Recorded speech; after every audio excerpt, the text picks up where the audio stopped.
vida. Ela disse, mulher, averiguei, mas eu pensei que ele ia mudar. Toda a responsabilidade do lar, então ela faz dele menino. Vai comprar a balinha, vai comprar o café, vai comprar isso. Ele serve para mandar e ela assume o controle do lar. Toda a carga da casa é em cima dela, porque houve uma inversão de papel dentro de casa. Ela faz o papel dele e ele faz o papel, vai comprar o leite, o açúcar e fica por ali. Ela vai trabalhar, ele olha o menino e assim vai caminhando de uma maneira desordenada o casamento e o homem fica sem moral. Coisa ruim, irmão, é o homem ficar sem moral, viu, gente? Porque a mulher olha para o seu marido e ele pode estar sujo de cair no chão, mas se ele for um homem que cumpre com as responsabilidades, paga as contas, respeita ela, ama a família, dá conta de tudo, essa mulher se dobra para obedecer esse marido. Amém, gente? Glória a Deus.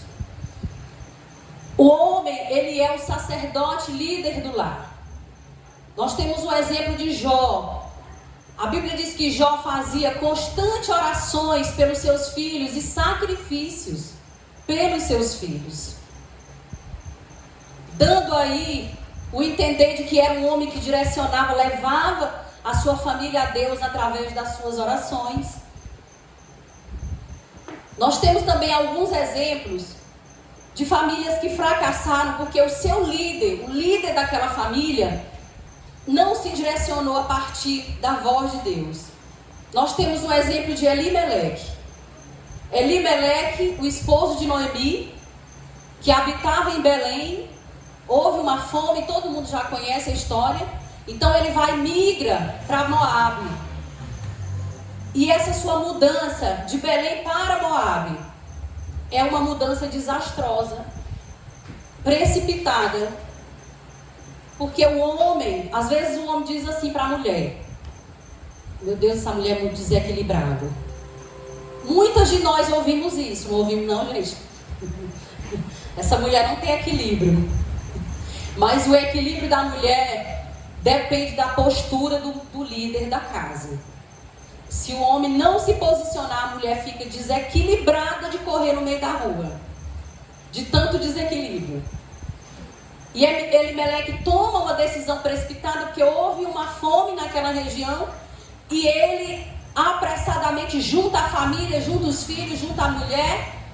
E vai para lá, para Moabe. Chegando lá, morre ele e morre os seus filhos. E os irmãos já conhecem a história de Noemi. Por quê? Porque ele tomou uma direção que Deus não mandou. E quando o líder toma... Por que eu estou falando do homem? Porque o homem é o líder. E quando a palavra de Deus se direciona, ela se direciona para o líder. E a gente já sabe do final da história. Como essa mulher sofreu perdendo seu marido e perdendo também os seus filhos. Quando o líder deixa de ouvir a voz de Deus, essa família pode perecer. Vemos a história, todo mundo sabe dos relatos e da história de Davi. A Bíblia diz que Davi, avistando aquela mulher tão bonita, pecou com ela, Batseba, adulterou com ela. Depois ele é repreendido pelo profeta Natã, e o profeta Natã fala o seguinte para ele: olha, por conta do teu pecado, a espada não se apartará da tua casa. E muitos desastres aconteceram na família de Davi, porque o líder errou o alvo, errou a direção.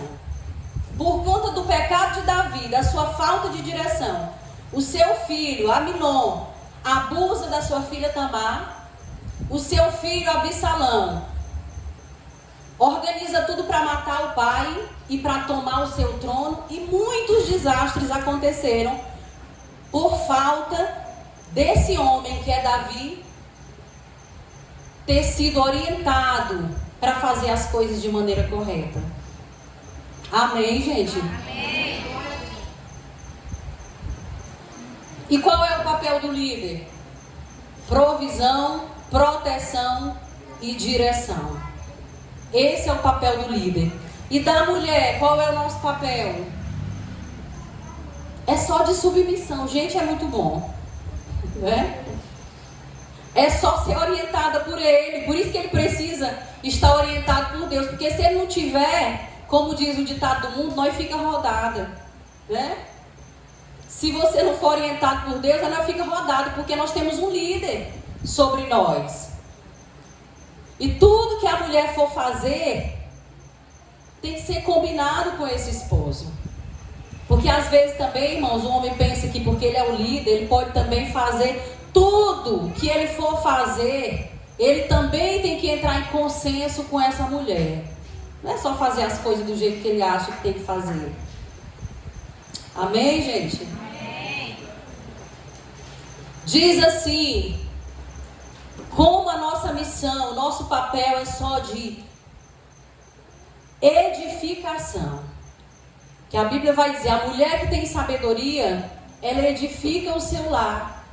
Tá tudo certo.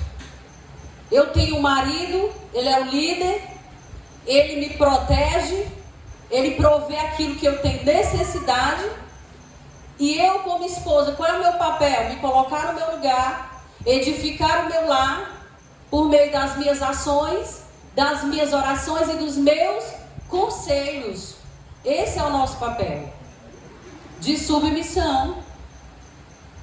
Abigail era uma mulher de tanta sabedoria, todo mundo sabe da história de Abigail, né? Casada com um homem considerado louco, Nabal.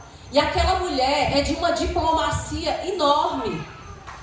Quando Davi se apronta para atacar Nabal e os seus homens, por conta de que Nabal pagou o mal com o bem, Davi foi procurar ajuda quando ele já tinha ajudado Nabal e seus homens em uma outra ocasião.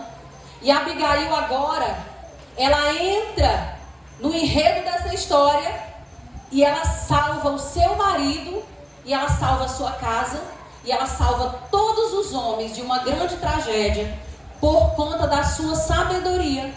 Mulher não é para atrapalhar homem. Mulher não é para atrapalhar homem. A Bíblia vai dizer em Provérbios assim: a mulher é a coroa do seu marido. Por que a coroa? Onde é que a coroa fica? Em cima da cabeça, né? Por que a coroa? Porque a coroa é aquilo que traz honra.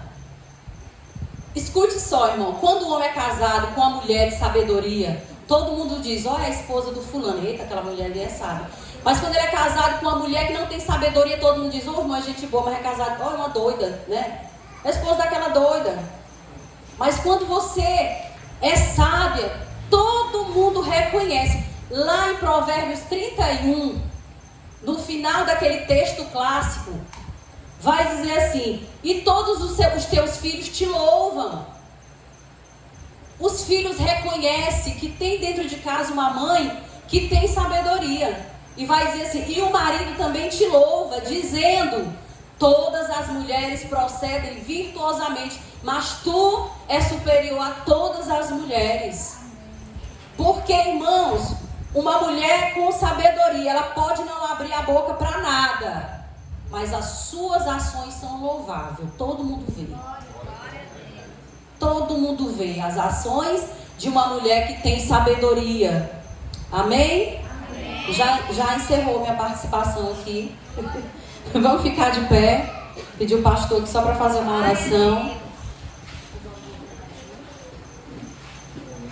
Os jovens se preparam bem aqui para a gente já, né, fazer essa oração e eles já vão louvar. Amém, meus irmãos? Deu para entender a mensagem? Glória a Deus. Deus é lindo. E os maridos vivam sabiamente com suas esposas, como está escrito lá em 1 Pedro 3,7. Convivam com ela com entendimento, considerando que a mulher é o vaso mais frágil e co-herdeira da graça de Deus. Por quê, irmãos? Porque se você vive com a sua mulher de uma maneira desordenada, nem as orações podem ser atendidas por Deus. Amém? Toda a juventude aqui, levante sua mão assim, nós vamos fazer uma oração. Senhor, nosso Pai, nosso Deus, nós te louvamos, Senhor, por essa noite aqui na tua casa. Deus, nos ensina a cada dia por meio da tua palavra, Senhor. Que o Espírito Santo esteja sobre a nossa vida, sobre a vida dos nossos esposos, sobre a nossa casa, e que nós possamos andar na direção que o Senhor nos dá, Pai. Abençoa toda a nossa geração.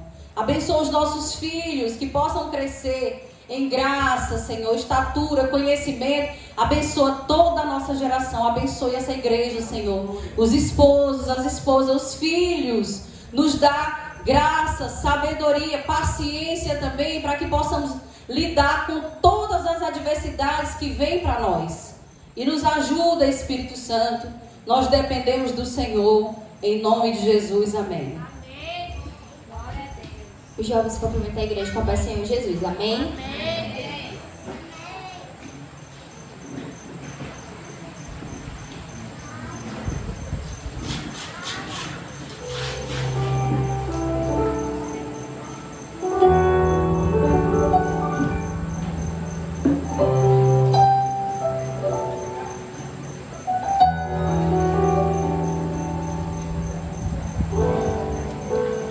Como Zaqueu, eu quero subir